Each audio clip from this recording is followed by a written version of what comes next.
आज है दिवाली। गुल्ली बुल्ली और शोन तीनों ही बाबा का इंतज़ार कर रहे हैं, क्योंकि बाबा पटाखे लेने गए हैं और पटाखे के बिना दिवाली कैसे बन सकती है।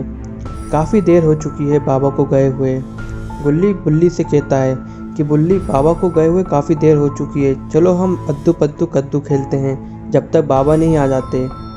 तीनों अद्दू पद्दू कद्दू खेलने लगते हैं और शोन हार जाता है। शोन कहता है, हर बार मैं ही क्यों हारता हूँ, अब मुझे इनकी ठुस सूंघनी पड़ेगी। शोन बीच में खड़ा हो जाता है और गुल्ली बुल्ली उसके ऊपर ठुस ठुस मारने लगते हैं। ये ले मेरी ठुस, ये ले मेरी ठुस। दोनों हंसते हैं और कहते हैं शोन की किस्मत ही खराब है, हर बार हार जाता है। शोन कहता है, हर बार मैं ही क्यों हारता हूँ, ऐसा मेरे साथ ही क्यों होता है। तभी बाबा अपनी धूम मचाने वाली गाड़ी टार्जन लेके आते हैं, जिसमें पटाखे भी रहते हैं। तभी बाबा की गाड़ी स्लिप हो जाती है और बाबा लाइट पोल से टकरा जाते हैं और उस पे ही लटक जाते हैं और कहते हैं, अरे मेरे अंडे फूट गए। पुल्ली बोलता है, ठीक है बाबा, बहुत दिन हो गए ऑमलेट खाए हुए, आपके फूटे हुए अंडे से मैं ऑमलेट खा लूँगा। गुल्ली बुल्ली ये सुन के हंसने लगते हैं और बाबा धड़ाम से नीचे गिरते हैं और कहते, हाय मेरी कमर। फिर चारों दिवाली बनाने लगते हैं।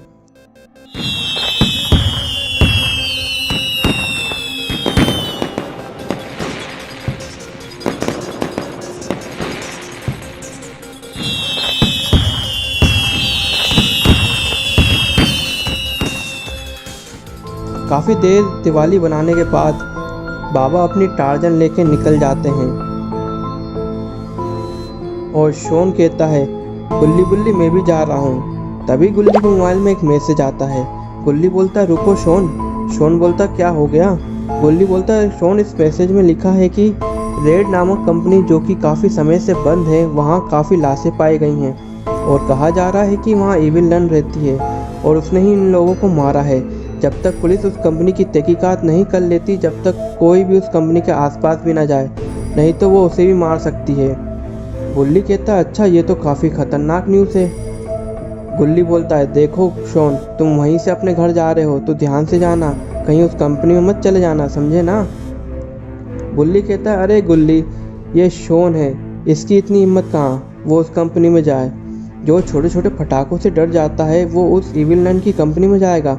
वैसे भी शोन की किस्मत ख़राब है, अगर वो उस कंपनी में जाएगा तो वो बच के भी वापस नहीं आ पाएगा, समझे। शोन कहता है, गुल्ली मैं कोई फट्टू नहीं हूँ, समझे ना। वो तो मेरी मम्मी ने मुझे मना किया है कि पटाखे ज़्यादा मत फोड़ना, पता नहीं कौन सा पटाखा तुम्हारे पास फूट जाए और तुम्हें चोट लग जाए, इसलिए मैं ज़्यादा पटाखे नहीं फोड़ता हूँ, समझे ना। और बात रही इविल नन की, तो मैं उससे भी नहीं डरता। गुल्ली कहता, अच्छा शोन, तो जाओ उस कंपनी में और कुछ लेके आओ, जिससे हमें समझ आ जाएगा कि तुम किसी से नहीं डरते और इविल नन से तो बिल्कुल नहीं। शोन कहता है, ठीक है। गुल्ली बोलता है, नहीं शोन, मत जाना। गुल्ली तो ऐसे ही बोल रहा है, अगर तुम वहाँ गए और सही में कुछ हो गया तुम्हें तो बहुत दिक्कत हो सकती है और बाबा भी यहाँ नहीं है जो तुम्हें बचाएंगे, तो इसलिए डायरेक्ट अपने घर ही जाना, समझे ना। फिर शोन अपनी फटफटियाँ लेकर निकल जाता है।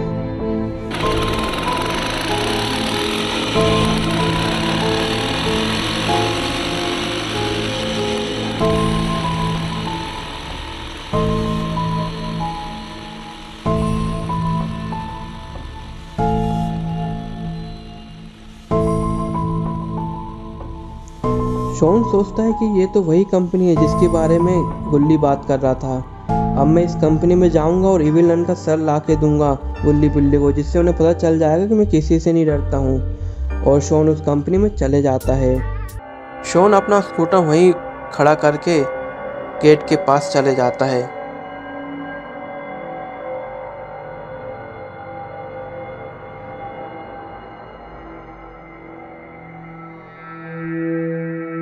सोन जब उस गेट को खोलता है तो गेट खुलता नहीं है, उस गेट पे ताला लगा रहता है। सोन उस ताले को हिलाता है कि शायद ताला खुल जाए, क्योंकि ताला बहुत पुराना हो चुका था। शोन को लगता है अगर वो इस ताले को हिलाएगा तो शायद ताला खुल जाए, मगर ताला नहीं खुलता। सोन सोचता है कि अब कैसे उस कंपनी के अंदर घुसा जाए। अगर इस कंपनी में वो नहीं गया और कुछ नहीं लाया तो गुल्ली बुल्ली उसे फट्टू समझेंगे। तो सोन डिसाइड करता है कि वो गेट पे कूद के अंदर जाएगा। 。 . 。 . 。 . 。 . 。 . 。 . 。 . 。 . 。 . 。 . 。 . 。 . 。 . 。 . 。 . 。 . 。 . 。 . 。 . 。 . 。 . 。 . 。 . 。 . 。 . 。 . 。 .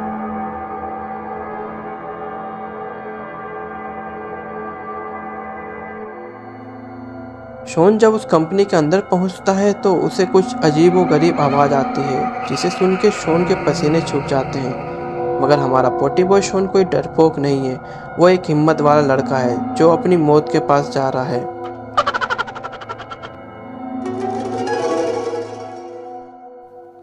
अंदर जाते जाते शॉन के पैर से कुछ टकराता है। शॉन नीचे देखता है तो वहाँ काफ़ी लाशें पड़ी रहती हैं। डर के मारे शॉन चिल्लाने ही वाला होता है, तभी उसे इविल नन दिखाई देती है और शॉन अपने मुंह पे जोर से हाथ रखता है जिससे इविल नन को शॉन की आवाज़ ना आए। अगर शॉन की आवाज़ इविल नन को आ गई तो शॉन भगवान को प्यारा हो जाएगा।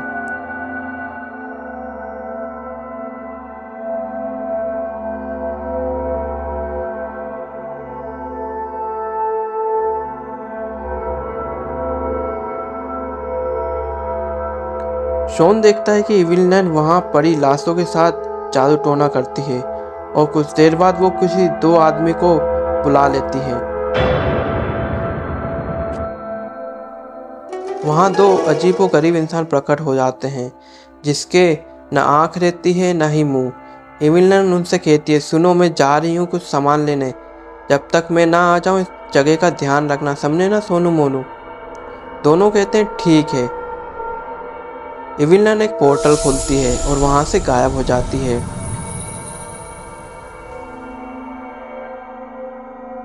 सोनू मोनू से कहता है, अरे यार क्या पागल औरत है, फालतू में हमें बुला लिया, इतने अच्छे से हम लोग वहाँ मजे कर रहे थे। मोनू बोलता, सही कह रहे हो सोनू, ये पागल बुढ़िया ने हमारी ज़िंदगी नर्क बना के रख दी है। अगर मैं कभी शक्तिशाली बन गया ना तो इस बुढ़िया को गुड़िया बना के फेंक दूंगा। शॉन ये सब सुन के हंसने लगता है, मगर शॉन ये भूल गया कि सोनू मोनू अब भी इविल नन के ही आदमी हैं। सोनू मोनू शॉन को देख लेते हैं। शॉन वहाँ से दुम दबा के भागता है और उनसे छुपने की कोशिश करता है।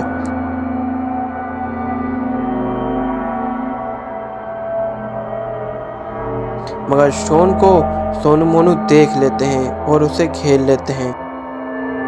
सोनू के हाथ में एक डंडा रहता है। मोनू कहता, मार ये मार मार उसका खोपड़ी तोड़ साले का मार। सोनू मारता है मगर शॉन झुक जाता है और वो डंडा मोनू को लगता है।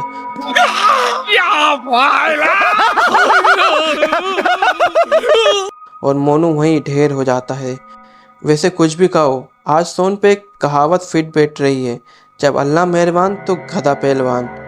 शॉन अब यहाँ से निकलने की सोचता है, मगर तभी पीछे से इविल नन शॉन को हथौड़ा मार देती है और शॉन वहीं गिर जाता है।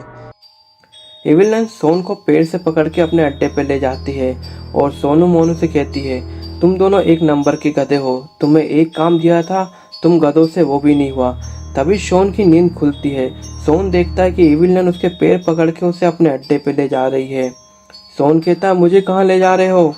इविल नन कहती है, तुझे हम इसरो ले जा रहे हैं, वहाँ तुझे रॉकेट में ले जाके तुझे चांद पे भेजेंगे, वहाँ तुम खोज करना कि चांद पे पानी है कि नहीं। शॉन कहता कि मैंने तो इसरो की पढ़ाई नहीं की, तो मैं वहाँ रॉकेट कैसे चलाऊंगा। सोनू मोनू हंसने लगते हैं। इविल नन कहती है, गधे, तुझे सही में ऐसा लगता है कि तुझे इसरो वाले रखेंगे? तुझे गधे इसरो वाले सिर्फ गोबर साफ करने के लिए रखेंगे, समझे ना। इधर गुल्ली बुल्ली दोनों कल्लू लाल हलवाई के यहाँ से हलवा पैक करा के अपने घर ले जा रहे थे।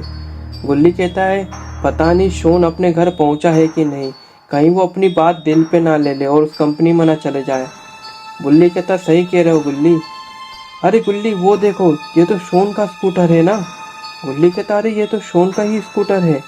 गुल्ली बुल्ली दोनों स्कूटर के पास अपनी गाड़ी रोकते हैं। इधर इविल नन अपने बुरे कारनामों को अंजाम देने जा रही है। इविल नन शॉन को अपने पुराने औजार सर काटने वाले हथियार में फंसा लेती है।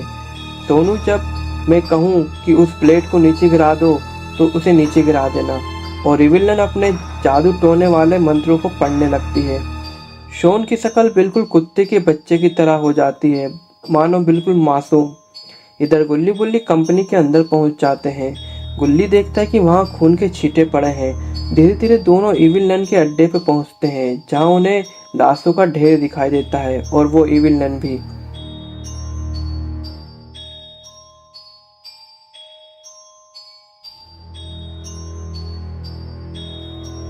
गुल्ली बुल्ली दोनों छुप जाते हैं और इविल नन को देखते हैं। एविलन सोचती कि आखिर उसके मंत्र काम क्यों नहीं कर रहे। गुल्ली बुल्ली सोचते हैं कि ये आखिर एविलन करना क्या चाहती है। एविलन सोनू से कहती है, क्यों गधे, मेरी बहन की मुंडी कहाँ है? जब तक उसकी मुंडी नहीं होगी तो उसे मैं जिंदा कैसे करूँगी? गुल्ली कहता है, बुल्ली मुझे समझ आ गया कि ये क्या करना चाहती है। ये शोन की बलि दे के अपनी बहन को जिंदा करना चाहती है। गुल्ली बोलता, सही कह रहे हो तुम। एविलन कहती है कि सोनू मोनू, मैं जा रही हूँ मेरी बहन की मुंडी लेने, समझे ना? जब तक मैं ना आ जाऊँ तब तक इसका ख्याल रखना, ये कहीं भग ना जाए। अगर ये कहीं भग गया तो याद रखना अगली बार तुम लोग कहीं भगने लायक नहीं बचोगे, समझे ना? एविलन पोर्टल खोलती है और गायब हो जाती है।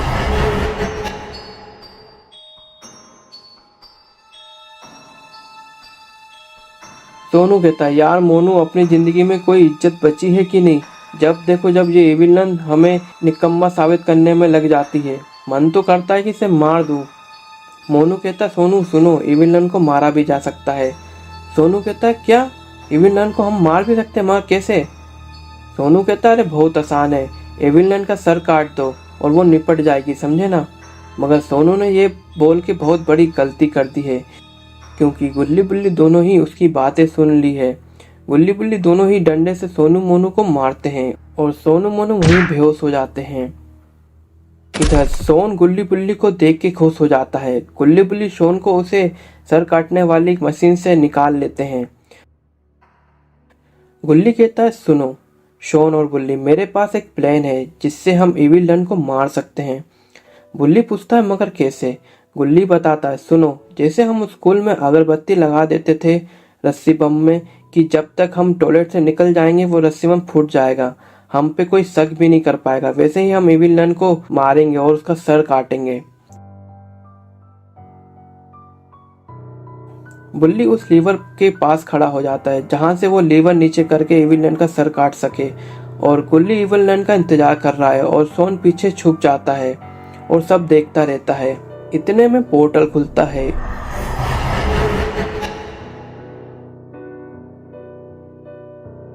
एविलन देखती है कि शोन तो वहां है ही नहीं और सोनू मोनू बेहोश पड़े हैं। गुल्ली कहता है, तो आ गई तुम? कब से हम तुम्हारा इंतजार कर रहे थे। एविलन पूछती, तुम कौन हो? गुल्ली बोलता है, मेरा नाम है गुल्ली और वो है बुल्ली, और तुमने हमारे दोस्त को मारने की कोशिश की ना, अब तुम नहीं बचोगी। एविलन कहती है, तुम लोग मारोगे मुझे? तभी पीछे से रॉकेट एविलन को लगता है और उसकी वजह से एविलन उस मशीन पे गिर जाती है। गुल्ली कहता है, बुल्ली लीवर खींचो। बुल्ली लीवर खींचता है मगर वहाँ शोन होता है और उसकी मुंडी कट जाती है। गुल्ली बुल्ली ये देख के मानो उनके होश उड़ जाते हैं, आखिर शोन वहाँ कैसे पहुँच गया? एविलन कहती है, तुम भी ना, तुम्हें क्या लगा कि मैं बस पोर्टल ही खोल सकती हूँ? मेरे पास बहुत सी शक्तियाँ हैं जिससे मैं अपने आप को दूसरे व्यक्ति की जगह ले जा सकती हूँ। अब तुम लोगों की बारी है मरने की, समझे ना? गुल्ली बुल्ली शोन का ये हाल देख के गुस्से में बोलते हैं, एविलन, तुम्हें तो हम छोड़ेंगे नहीं, जैसे तुमने शोन को मारा है वैसे ही हम तुम्हें मारेंगे। एविलन कहती है, ठीक है तो आ जाओ, मारो मुझे। गुल्ली गुस्से में एविलन को मारने जाता है मगर उसका शरीर हिलता ही नहीं। गुल्ली कहता, बुल्ली मेरा शरीर हिल नहीं रहा। जब बुल्ली आगे बढ़ने की कोशिश करता है तो बुल्ली का भी शरीर नहीं हिलता। बुल्ली कहता है, गुल्ली मेरा शरीर भी नहीं हिल रहा। एविलन कहती है, क्यों? तुम दोनों तो बड़ा तेज चल रहे थे कि मुझे नहीं छोड़ोगे, मुझे भी शोन के जैसे ही मारोगे, अब निकल गई है कड़ी पूरी। गुल्ली बोलता है, तुम एविलन नहीं बचोगी, अगर हम नहीं मार पाए तो वो मारेंगे।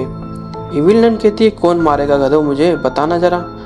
गुल्ली बोलता है, वो जिसके पैर रखने से पूरी धरती हिल जाती है, जिसके एक मुक्के से हवा भी अपना रुख बदल देती है, जिसके आने भर से ही खुशी की लहर आ जाती है, जिसके नाम से पूरे भूत और चुड़ैल डरने कांपने लगते हैं, और उसका नाम है। एविलन कहती है, अरे बाबा जल्दी बोल, पनवेल निकलना है। गुल्ली बोलता, उनका नाम है the greatest of all time, Baba Langotiya Lal. जब तक वो जिंदा है हमें कोई छूने वाला पैदा नहीं हुआ। एविलन अपनी जगह से गायब होकर अचानक गुल्ली के पास पहुंच जाती है और एक थप्पड़ मारती है गुल्ली को और कहती है, क्यों? चुप, जब तक बाबा जिंदा है हमें कोई छू नहीं सकता। ले, मैंने तो थप्पड़ मार दिया, इसका मतलब बाबा मर गए। क्योंकि जब तक बाबा जिंदा थे मैं तुम्हें छू नहीं सकती थी, मगर मैंने तो थप्पड़ मार दिया, इसका मतलब बाबा निपट गए है ना। गुल्ली बोलता है बात तो सही है। गुल्ली बुल्ली की तरफ देखता है और सोचता है कि ये मेरी तरफ है कि इसकी तरफ। इतने में सोनू उठता है और कहता है गधो, एविल नन से सब डरते हैं, उसे तुम बच्चे डराओगे गधे कहीं के। मेरा इतना ही डायलॉग था, मैं मरने जा रहा हूँ। एविल नन गुल्ली बुल्ली से कहती है अब मैं तुम दोनों को एक एक करके मारूंगी, और एविल नन सोनू मोनू को जिंदा कर देती है और गुल्ली को उस सर कटने वाली मशीन में डाल देती है और कहती है सोनू खींचो लीवर को।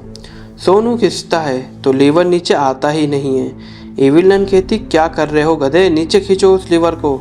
सोनू कहता है अरे मैं खींच रहा हूँ मगर नीचे नहीं आ रहा है ये। गुल्ली कहता है एविल नन बाबा आ गए। एविल नन ऊपर देखती है तो बाबा अपनी टार्जन से एविल नन के पास पहुँचते हैं।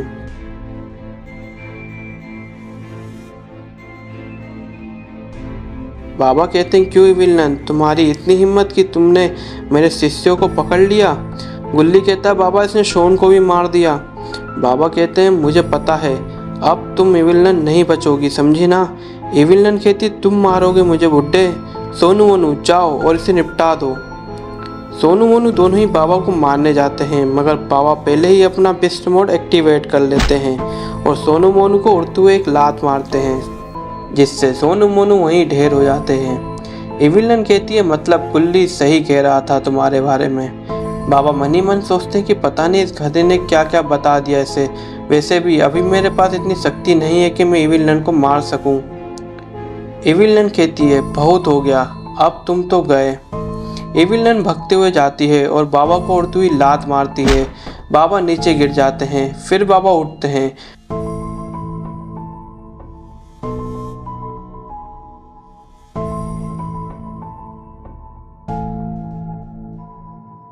फिर एविल नन बाबा को एक लात मारती है, मगर इस बार बाबा एविल नन की लात पकड़ लेते हैं और एक मुक्का मारते हैं, जिससे एविल नन दूर जाके लीवर के पास गिरती है और एविल नन कहती है बाबा तुमने बहुत बड़ी गलती कर दी, अब गुल्ली तो गया।